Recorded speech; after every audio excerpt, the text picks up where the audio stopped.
ladies and gentlemen, well, there is, in fact, a certain amount of chaos directly ahead of us. Which, if we're being honest, is probably exactly what we should have expected. We did experience one incident, and it's important that we're transparent about what happened. But before everything inevitably spirals into glorious disorder, can we just appreciate what an astonishing sight that was? All of them together in that room. Remarkable. Truly remarkable. And if you need any help, any guidance, any rescue from the unfolding madness, Dr. Sattler is the person to find. Trust me, she knows what she's doing.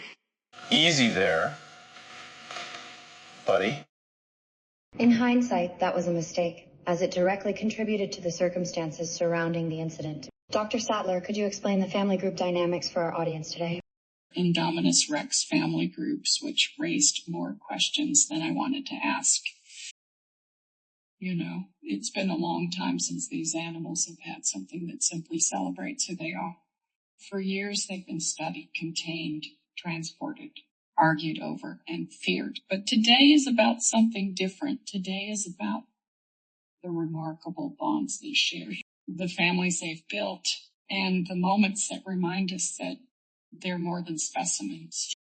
They're living creatures, extraordinary creatures, and honestly, I'm happy to help document that.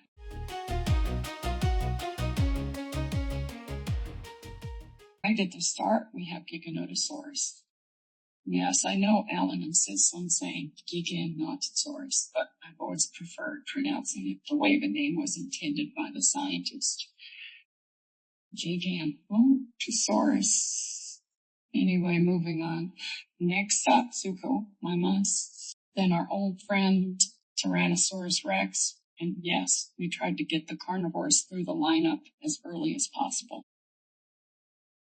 And remember, no matter how advanced our protocols are, hybrid animals remain unpredictable. We can mitigate risk, but we can never eliminate uncertainty entirely. Both single moms. It's a short version. Spinosaurus, Velociraptors, and a Carrerasaurus couple who seem perfectly content just going through life together. Gallimimus made an appearance too. Then came Triceratops. These individuals were attending on behalf of the Dinosaurs for a Better World Coalition. We also welcomed Dimorphodon, Pyroraptor, and Styracosaurus. One of the Tyrannosaurus fathers was especially curious about the camera. Well, too curious if we're being honest. More Triceratops, which I admit remains a personal favorite, than Tyrannosaurus family portrait, complete with an adolescent.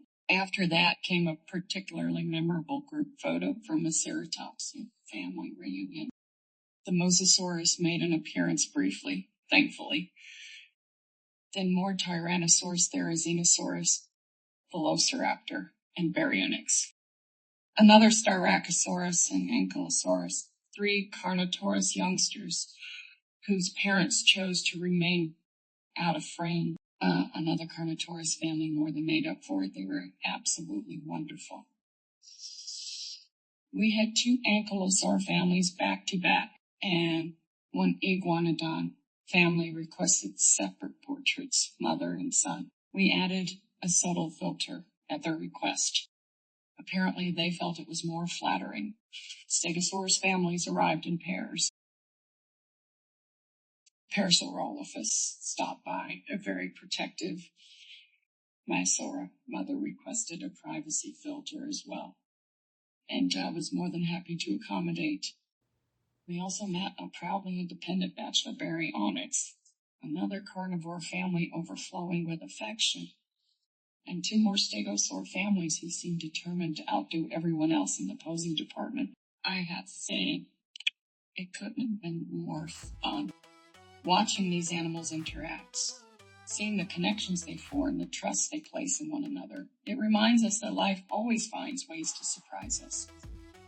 So, thank you all for joining us. Until next time.